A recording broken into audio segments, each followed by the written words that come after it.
ተጫዋቾችን እንመዝን መቸስ ካልተጠበቁት ተጫዋቾች እስከ ተጠበቁት ተጫዋቾች ድረስ ብዙ ነገሮችን ተመልክተናል በዚህ ዓለም ዋንጫ ላይ ያው ነጥረው የወጡ ተጫዋቾች አሉ የኬፕ ቨርዲ ስታራሳ የቮዚና ጉዳይ አለ የዓለም ምርጡ ግብ ጠባቂ ነው ተብሎ 11 ውስጥ መካተቱ ብዙ ነገሮችን አስነስቶበታል ፊፋ ደግሞ የማርኬቲንግ ጉዳይ ያነሳበት ይገኛል ተብሏል ከዛ በተረፈ ደግሞ እንደ ሮድሪ አይነት ተጫዋች ደግሞ የስፔን ብሔራዊ ቡድን ዋሃ ተሸካሚ ሆኖ በደንብ እስከ ፍጻሜው ያነሳው ተጫዋች አለ በ39 ዓመቱ ደግሞ ሊዮኔል አንድሬስ ሜሲ ሳይጠበቅ እንደውም እዛው ሀገሩ ላይ ብዙ ሁለትና ከዛ ዓመት የተጫወተበትን አሜሪካ ላይ ይዝናናበታል የተባለው የዓለም ዋንጫ ነገር ግን ሳይጠበቅ እስከ ፍጻሜ ያደርሷቸዋል ሮናልዶን ደግሞ ስንመለከት ደግሞ ጥሩ አጀማመር አድርጎ የሚዲያ ጫና ግን ሊዮኔል አንድሬስ ሜሲ ያችን ሃትሪክ ባይሰራ እኔ ሮናልዶ በዛ ልክ ይሆናል ብዬ አልገምትም ነበርና አንዱ ያደናቀፈው ሜሲ ነው ብዬ ገምታለሁ ሃትሪክ መስራቱ እንደሚጠበቀው እሱ የተነሳበት የቤሊንግሃም ጉዳይ ሲነሳ ደግሞ አሰልጣኝ ቶማስ ቱዌል አትመጥንም ያሉት ተጫዋች የእንግሊዝ ብሔራዊ ቡድን ደግሞ እዚህ ያደረሰ 3 ዓለም ዋንጫዎችን ደግሞ በግማሽ ፍጻሜ ደርሶ በርካታ ጎሎችን ያስቆጠረው ኪሊያን ኤምባፔና የኦሊሰን ጥምረት ያየነበት ምርጥ የዓለም ዋንጫ ነው ብዬ ገምታለሁ እንደው በልዩነት እያነሳን እስኪ እንወያይበት ይሄንን የዓለም ዋንጫ ተጫዋቾቹ አውሮፓ ላይ በየሳምንቱ የምናገኛቸው የምናያቸው ተጫዋቾች ከመሆኑ አንፃር ነው አንተ ጨርሶታል ነካ ለማድረግ አሁን እንደዚህ ያነሳቸው እንወያይበታለን አሁን በትልልቅ ቶርናመንቶች ላይ የሚመዘገቡ ቁጥሮች ሌላ መልክ መሰጠት እንዳለባቸው አስባለሁ ቅድም ስለ ተሳታፊ ሀገራት ቁጥር ባንድም በሌላም ስናነሳ የሚመዘገቡት ቁጥሮች ላይ የራሳቸው አዎንታዊ ምን አሉታዊ ተጽዕኖ እንዳላቸው አስባለሁ ለምሳሌ በርካታ ግቦች ተቆጠሩ ክብረ ወሰን ተሻሻለ ካልን አንዱ ምክንያት የሀገራቱ ብዛት ነው የጨዋታ ቁጥር መጨመር ነው ሁለተኛ ደግሞ የተሳታፊ ሀገራት ቁጥር ጨመረ ስንል ጥራት የሌላቸው ቡድኖች ወደ ዓለም ዋንጫ መካተታቸው በራሱ ጥሩ የሚባሉ አጥቂዎች እንደ ኪሊያን ኤምባፔ ሊዮኔል ሜሲ አይነት ተጫዋቾች ከነበራቸው ሻርፕ የሆነ የማግባት አቅም ሌላ ስል ሆነው እንዲቀርቡ እድል ይፈጥርላቸዋልና እኔ በቀደመው ዘመን የዓለም ዋንጫን ከፍተኛ ግብ አስቆጣሪነት ክብረ ወሰን ለሰበሩ ተጫዋቾች ሌላ ክብር አለ ይመስል ለመናገር ምክንያቱም የጨዋታ እድሎቹ በእርግጥ የጨዋታ መንገዱ ሌላ ሊሆን ይችላል እንዲህ አይነት ነገሮች ይሄኛውን የተጫዋቾቹን ጉዳይ ለመመዘን ትንሽ መንገድ ሊዘጋ ይችላል ብዬ አስባለሁ ከዚያ ውጭ እኔ ኪሊያን ኤምባፔ ጥሩ የሚባል ጊዜ ያሳልፋል ሊዮኔል ሜሲ ምናልባት ያው ሁሉም ነገር መጨረሻ አለው አይደለ በቃ ያልቃል ሁሉም ነገር እኔ ማለት የኔ ቴስት ሊዮኔል ሜሲ ነው በግሌ ማለት እና የውድድሩ ኮከብ ተጫዋች ሮድሪ ተብሎ ተመርጧል ምንም ጥያቄ የለውም ማለት በተለይ የፍጻሜውና ከዛ በፊት የነበረው ጨዋታ የማን ነው ሮድሪ ለተመለከተ ሰው የነበረው ጨዋታ በሚገባ ለተከታተለ ሰው እንዴት በዚህ ደረጃ ትኩረት ያደርጋል በዚህ ደረጃ ቡድኑ ሚዛን ይጠብቃል ሁሉም ቦታ በዚህ ደረጃ ይገኛልና ለስፔን ዋንጫ ማሳካት የሮድሪ ትልቁን ኃላፊነት የወሰደ ተጫዋች ነው ግን ደግሞ አሁን ቅድም ያነሳውላችሁ ቁጥሮች እዚህ ላይ ሊመጣ ይችላልና 8 ግብ ያስቆጠረ 4 ለግብ የሚሆን ኳስ አመቻችቶ ያቀበለ ተጫዋች ሊዮኔል ሜሲ ነገራችን ለፍጻሜ በደረሰባቸው አጋጣሚዎች ለመጀመሪያ ጊዜ ነው ኮከብ ተጫዋች ያልተባለው 2014 በእንዲህ አይነት ጎል ተሸንፈው ከውድድሩ ሲሰናበቱ 5 ጎል ነበረው ልበል ካልተሳሳትኩ 4 ጎል አካባቢ ኮከብ ያስቆጣሪው እንኳን ጀርመን ተጫዋች ሚሮስላቭ ክሎዝ ነበርና በዛ ጨዋታ የውድድሩ ምርጥ ተጫዋች ነበረ ባለፈው ኳታር ላይ ዋንጫውን ሲያሳኩ ምንም ጥያቄ የለውም የውድድሩ ኮከብ ተጫዋች ነበር 7 ግቦችን አስቆጥሯል ከኪሊያን ባንዳንሶና ይሄኛው ፋይናል ደርሶ ምርጥም ሆኖ ምናልባት በቁጥር ከተመለከተው ካሳለፈባቸው ሁለት ፍጻሜዎች የተሻለውን ጊዜ ያሳልፈው ምንም አይነት ክብር ሲያገኝ የተሰናበተበት የዓለም ዋንጫ ነው ብዬ አስባለሁ ግን ደግሞ የተመረጠው ሮድሪ መሆኑን ስናስብ ያን ያክል ጥያቄዎች ላናነሳ እንችላለን በጣም ጥሩ የሚባሉ በግላቸው ፐርፎርም ያደረጉ ተጫዋቾችን የተመለከትንበት ነው ብሎ ማንሳት ይቻላል ለኔ ግን ከምንም በላይ በጣም ያስገረመኝ ያደገ በዚህ እድሜው ኩባርሲ ነውና ሰው እንዴት በዚህ እድሜው እንዲህ አይነት የፈረንሳይ ተከላካዮች ፊት መቆም በዛ ልክ መረጋጋት በዛ ልክ ለግብ የሚሆኑ ኳሶችን ለመስጠት መታገል ማለት በጣም ያስገርመኛል የላሚን ያማል ጉዳይ ይሄኛው ዓለም ዋንጫ ለሱ በጣም ይሳካ ነው ማለት በግሌ ይቸገራሉ በእርግጥ ከጉዳት ነው የመጣው ጨዋታው ላይ ልዩነት ለመፍጠር የሄደባቸው ርቀቶች አሉ ግን ደግሞ ላሚን ያማል የሚለው ስም ከጀርባው ከነበረው ሁኔታ አንፃር በዛ ልክ አግኝተነዋል ብዬ አላስብም ኩባርሲ ግለኔ በጣም ድንቅ ተጫዋች ዳኒ መቼስ ይሄ የዓለም ዋንጫ አንዱ እድል ከፈጠረላቸው ከዋክብቶች መካከል ሜሲ ነው ይባላል ኪሊያን ኤምባፔም እንደዚህ በዛ ያለ ጎል ግን ሁለት ጎራዎች ይኖራሉ ብዬ ገምታለሁ እነዚህ ብሔራዊ ቡድኖች መብዛታቸው ለእንደዚህ አይነት ተጫዋቾች ከፍተኛ ጎል እንዲያስቆጥሩ እድል ሰጥቷቸዋል ይላሉ የለም ገና በሁለትና በሶስት ጨዋታ ደግሞ 6 ያህል ጎሎች ያስቆጠሩት እነ ሜሲ አሉ። መቼስ አንድ ብሔራዊ ቡድን እስከ ፍጻሜ ለመድረስ ምን ያህል ጨዋታዎችን ያደርጋል የሚለው መመዘኛ ይሆናል ብዬ ገምታለሁ። አንዳንዶች ግን የተጫዋቾቹን ብቃት ሲያጣጥሉ ብሔራዊ ቡድኖች መብዛታቸው ብዙ ጎሎች እንዲቆጠሩ አድርገዋል። ግን ወደኋላ ስንፈትሽ ደግሞ በሁለትና በሶስት ጨዋታ ክብረ ወሰኑን ሰብሮታል። ይሄ ምንም ጥያቄ የለውም። ከዛ አንጻር እያየን እስኪ እንመዝ ነው።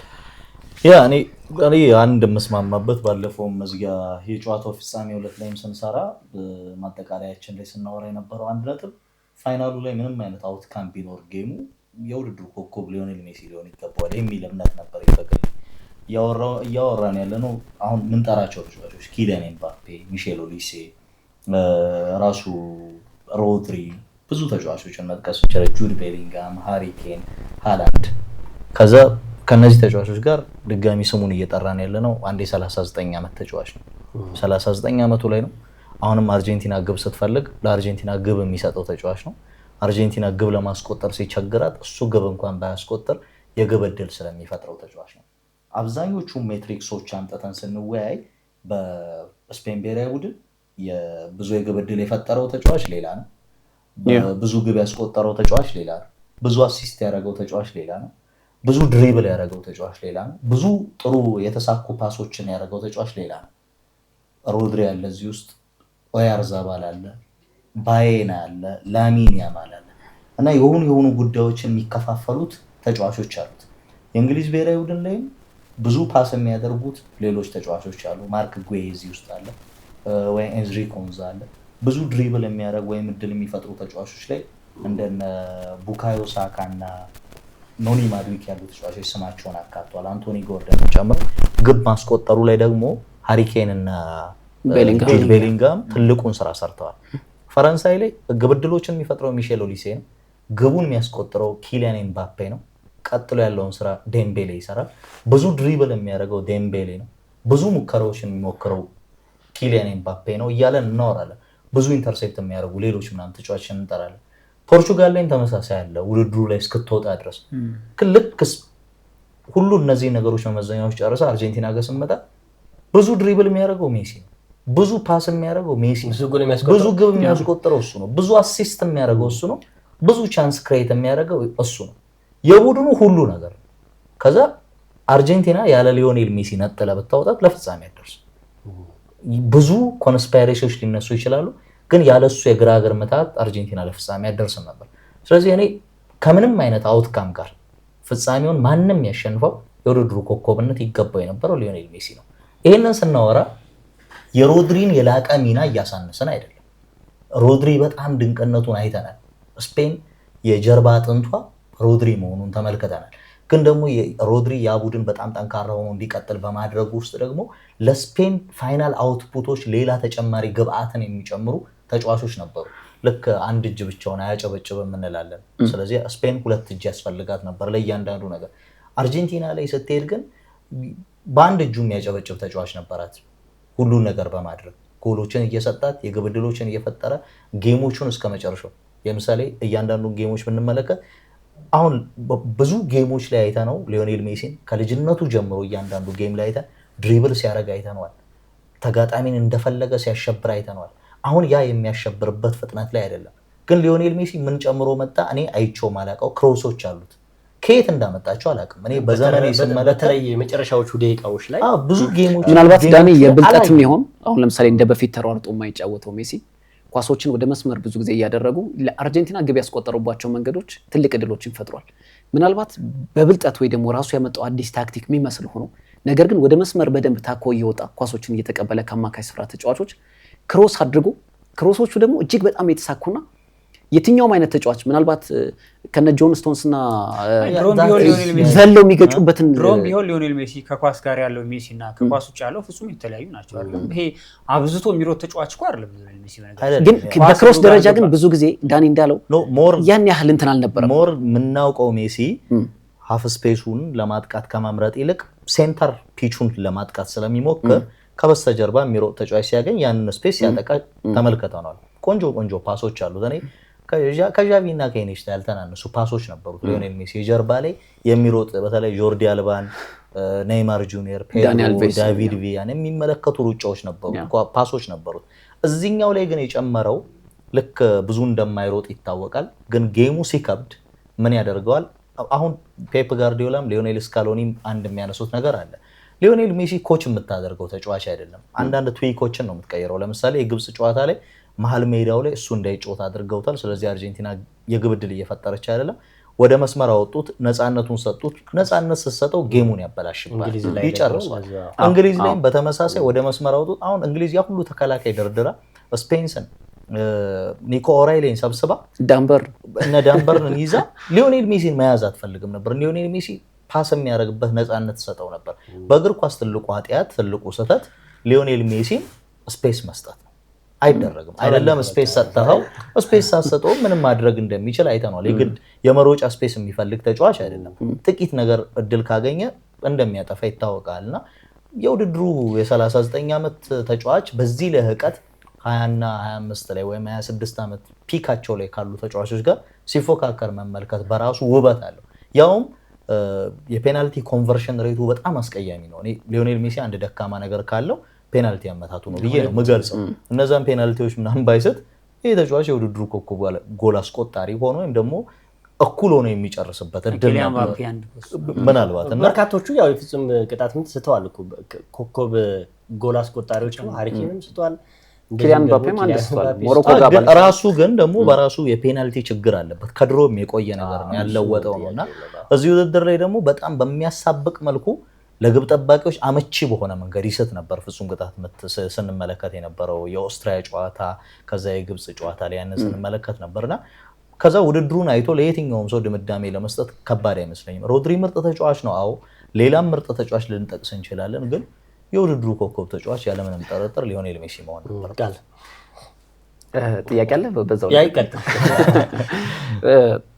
ብዙ ጊዜ በዳኒ ጋር በአንዳንድ ሀሳቦች እንከራከራለን በዚህኛው ሀሳብ ሙሉ በሙሉ እስማማለሁ ሮድሪ በጣም አስደናቂ ተጫዋች ነው ሮድሪን ለመግለጽ ምናልባት ቃላቶችም ሊያጥሩ ይችላሉ ይህ ተጫዋች በነገራችን ላይ ከጉልበት ጉዳት ተመልሶ ነው ባሳለፍነው የውድድር ዓመት በፈተናዎች የተሞላ ጊዜያትን አሳልፎ ነገር ግን ደግሞ ተመልሶ ሜዳ ላይ በሚገኝበት ጊዜ የሚሰጠው ብቃት መመልከት ሜዳ ላይ እንቅስቃሴዎቹ ጨዋታን የሚያነብበት መንገድ የጨዋታን እንቅስቃሴዎች የሚረዳበት ጭንቅላቱ እጅግ የተለየ ብዙ ጊዜ ተጫዋቾች የሚፈሩት አንድ ጉዳት አለ የጉልበት ጉዳት ከዚህ ጉዳት በኋላ አብዛኞቹ ተጫዋቾች ጥሩ አልሆኑ አብዛኞቹ ተጫዋቾች የነበራቸው ያ አስደናቂ እንቅስቃሴ ሜዳ ላይ ሲተገብሩ አንመለከትም ይህንን ማድረግ የሚችለው ብቸኛው ተጫዋች ሮድሪ ብቻ እንደሆነ የተመለሱም አሉ አብዛኞቹ ተጫዋቾች ግን አይደሉም ከኤሲኤል ተመልሶ የሚገርም የውድድር ጊዜ አሳልፈዋል ብዙዎቹ ላይ ኖሩ ይችላሉ ግን አሉ ግን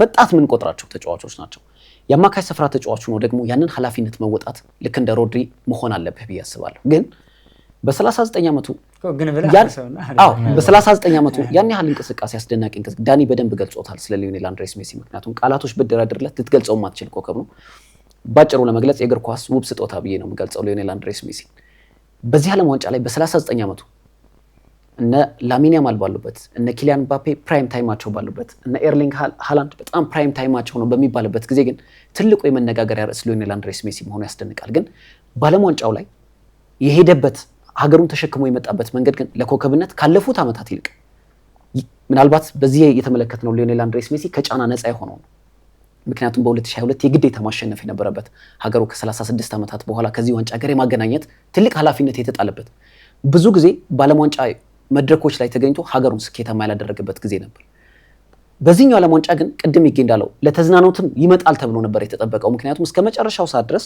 በዓለም ዋንጫው ላይ መገኘት እድሉ በጣም ጠባብ ነበር እሱ ነው እንጂ ቡድኑ ተዝናንቶ ነው ሄደው አትሊስት ግን የመጣበት መንገድ ለኮከብነት በቂው ነበር ብዬ አስባለሁ ግን ለውድድርም የመጣው እሱ ብቻ ነበር አሁን ማለት የምችለው እኔ እንደዛ ነው ለምሳሌ የአርጀንቲና ብሔራዊ ቡድን ለሊዮኔል ሜሲ ይፋለማል እንላለን አዎ አንዳንድ ተጫዋቾች በውድድር ዘመኑ ላይ ካሳዩት የተሻለውን እንቅስቃሴ ዓለም ዋንጫው ላይ ሳይቷል ለምሳሌ ለኔ ጥሩ ምሳሌ ሊሆን የሚችለው ከሊቨርፑል ጋር ጥሩ ጊዜ ስላላሳለፈ ማካሊስተር አርጀንቲና ብሔራዊ ቡድን ላይ የሚገባውን ምንድነው ይሄ ሙገሳ አላገኘም በዚህ ውድድር ላይ የአርጀንቲና ወሳኙ ተጫዋች እንደነበር ይሰማኛል ከኢንዞም ከማንም በላይ ነገር ግን አሁን ቡድኑ በዛ ደረጃ በኬቨርድ ግብ ይቆጠርበታል በግብጽ ግብ ይቆጠርበታል እንደው አንድ ዘ አትሌቲክ የጻፈው ጽሁፍ ላይ ስመለከት አርጀንቲናውያን ሆኖ የልብ ህመም ያለበት ሰው ቢኖር የአርጀንቲና ብሔራዊ ቡድን እያንዳንዱ ጌሞች ብዙ ሰዎችን ህይወት ይቀጥፉ ነበር በልብ ህመም ምክንያት። በመጨረሻው የአርጀንቲና አሁን አርጀንቲና ውስጥ የልብ ህመም በሽተኛ አስጊ ውስጥ ደረጃ ደርሰዋል።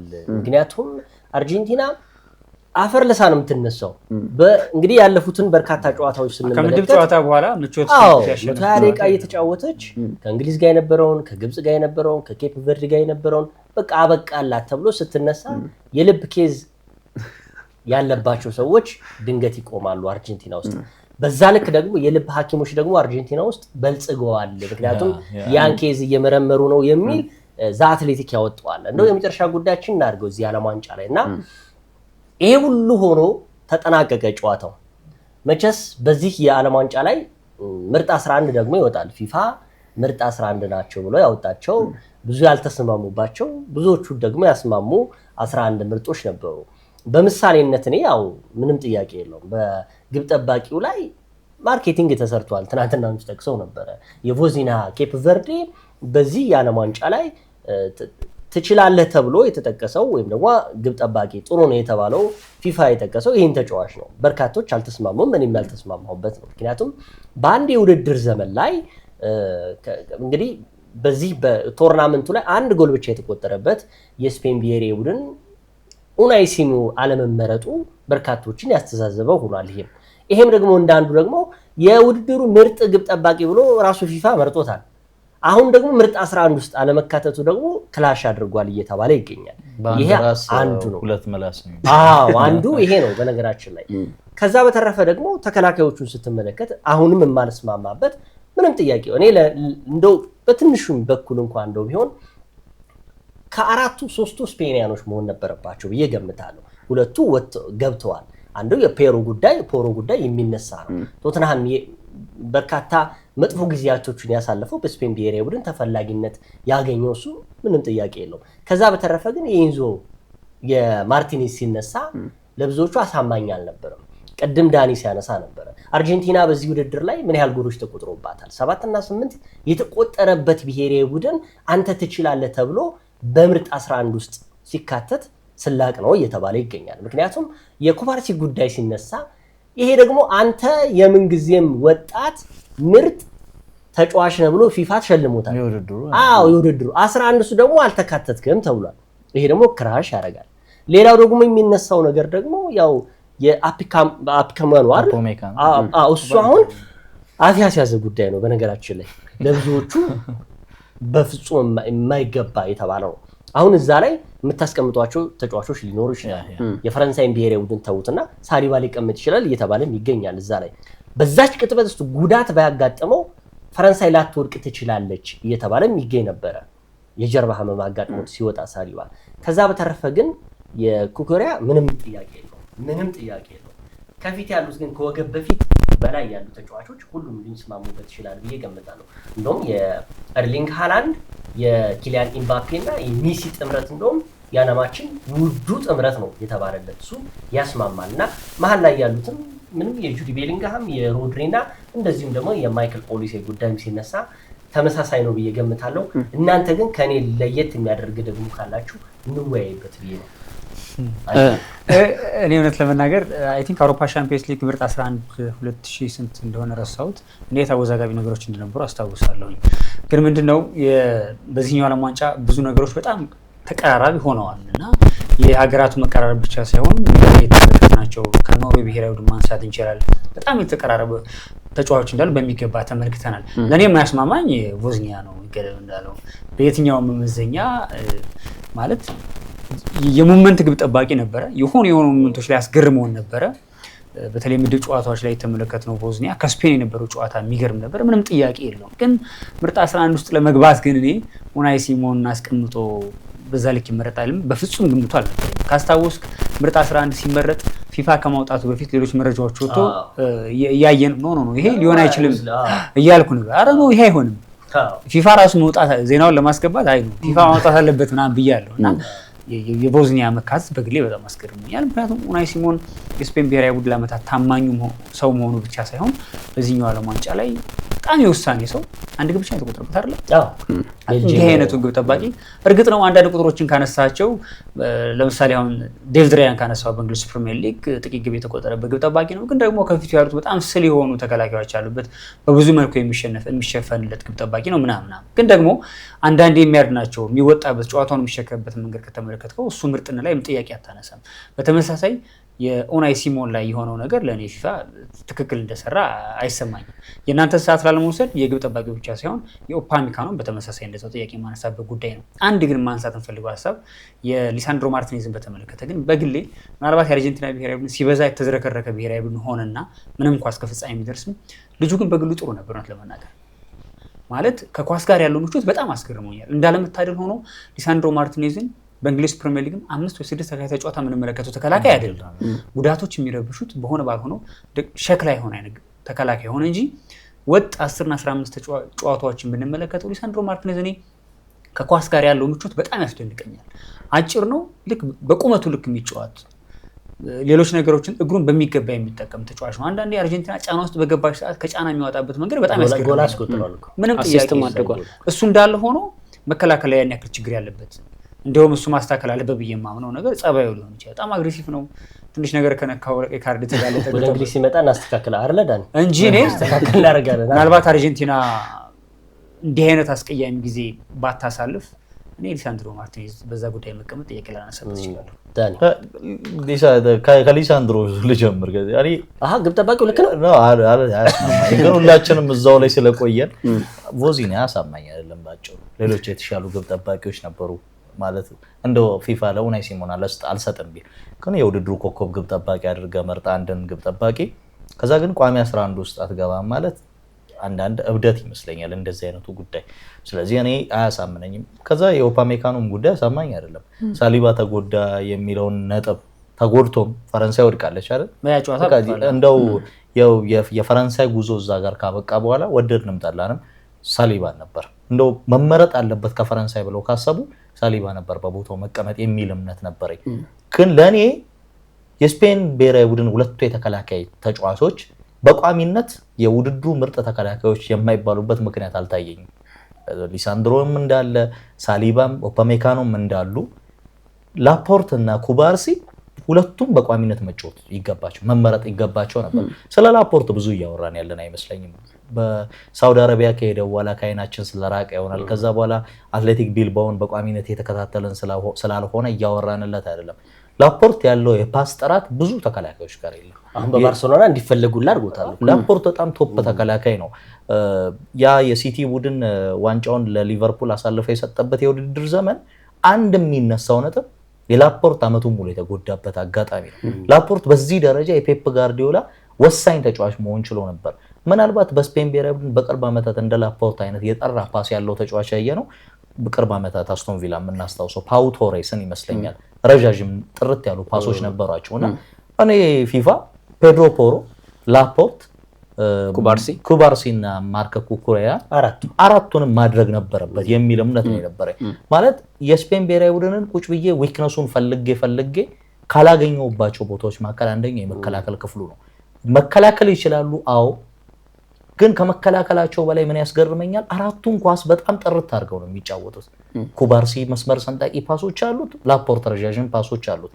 ኩኩሬያና ፔድሮ ፖሮ የማጥቃት እገዛው ላይ ጭራሽ ሲሳተፉ ስንመለከታቸው ነበር። እስከሆነ ሞመንት ድረስ የቡድኑ ከፍተኛ የግብ ዕድል ፈጣሪ ማርክ ኩኩሬያ ሆኖ ነበር እና ግብ ለማስቆጠር ፔድሮ ፖሮ ሳጥን ውስጥ ሲገኝ እንመለከት ነበርና የስፔን ብሔራዊ ቡድን አራቱን ተከላካዮች በቋሚነት መጫወት ይገባቸው ወይም መመረጥ ይገባቸው ነበር።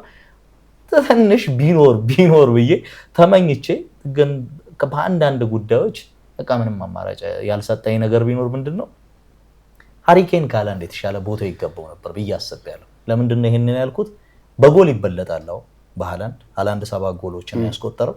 ግን ለእንግሊዝ ብሔራዊ ቡድን ሃሪኬን የሚጨምረው ነገር ጎል ብቻ አልነበረም። በግብ ዕድል ፈጠራ ይሳተፋል።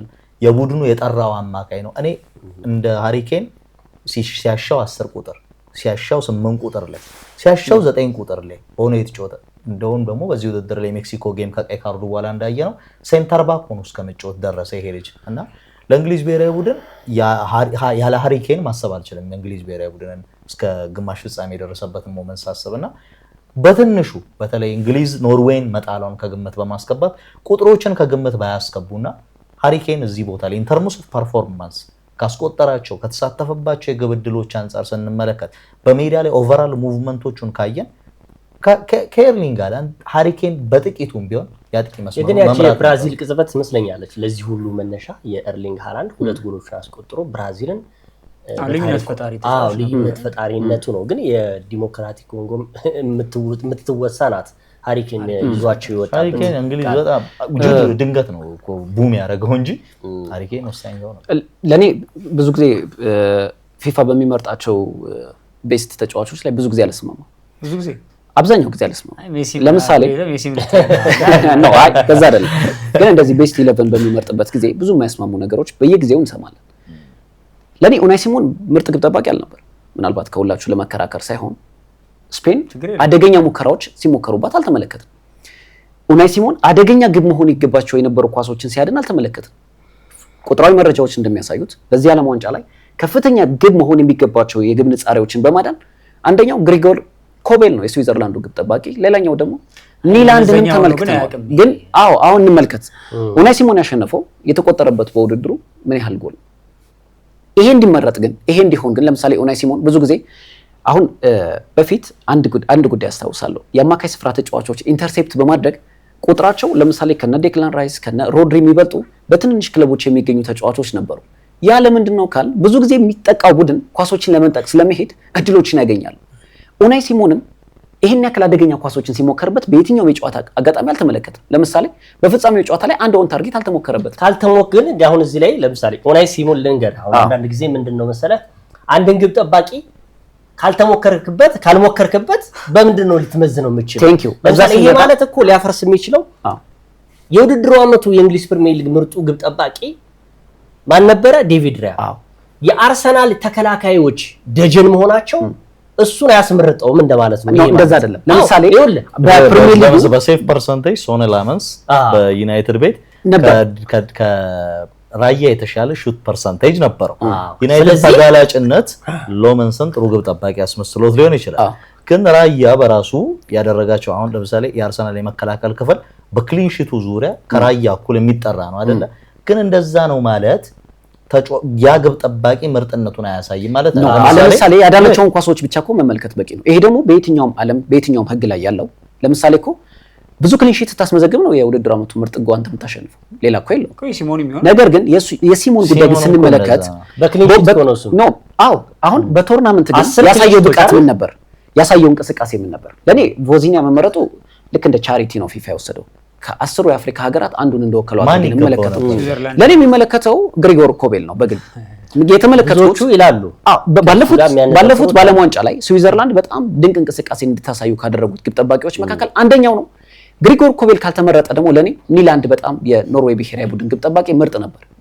እንደዛም ሆኖ ደግሞ ዲቡ ማርቲኔዝም ያዳናቸው ኳሶች ቀላል አልነበሩ። ነገር ግን ከግብ ጠባቂ እንጨርስና ወደ ተከላካይ ስንመጣ ግን ለኔ የሊሳንድሮ ማርቲኔዝ በጣም ጥሩ ተከላካይ ነበር። ጥሩ የውድድር ጊዜያትን አሳልፏል። ግን በዚህ ሐሳብ ጋር ዳኒ የሚስማማው ኤሜሪክ ላፖርትና ፓው ኩባርሲ ግን አስደናቂ ነበሩ። ፓሲንግ አኩሪያሲያቸው በጣም አስደናቂ ነበር። ፊዚካል ባትሎችን እየተቀያየሩ የሚያሸንፉበት መንገድ እጅግ አስደናቂ ነበር። በዓለም ዋንጫው ላይ አስፈሪ የተባሉትን የፊት መስመር ተጫዋቾች እነ ኪሊያን ምባፔ፣ ሊዮኔል አንድሬስ ሜሲን ገጥመው እንኳን እጅግ አስደናቂ ፐርፎርማንስን ያሳዩት። ስለዚህ የስፔን ብሔራዊ ቡድን ተጫዋቾች ሙሉ በሙሉ ቢመረጡ ለኔ አሳማኝ ነበር ብዬ አስባለሁ። በአማካይ ክፍልና በማጥቃት ክፍል ላይ ብዙ የምንከራከርበት አይመስለኝም። ግን ዳኒ እንዳለው ሃሪኬን ባለው ሐሳብ ለኔ ኤርሊንግ ሃላንድ እዚህ ቡድን ውስጥ መግባቱ ከ28 ዓመታት በኋላ በመጣችው ሀገሩ ላይ ያሳየው እንቅስቃሴ እጅግ አስደናቂ ነበር። በግብ ደረጃ ከተመለከትነው ከሃሪኬን ያላነሰ ጎሎች ያስቆጠረና ከፍ ያለ ጎሎች የሚያስቆጠረ ተጫዋች ነበር። ለኔ አሳማኝ ነበር። ግን በግብ ጠባቂነትና በተከላካይ ላይ ግን አንድ ሁለት ተጫዋቾች ላይ ጥያቄ ማንሳት ይቻላል።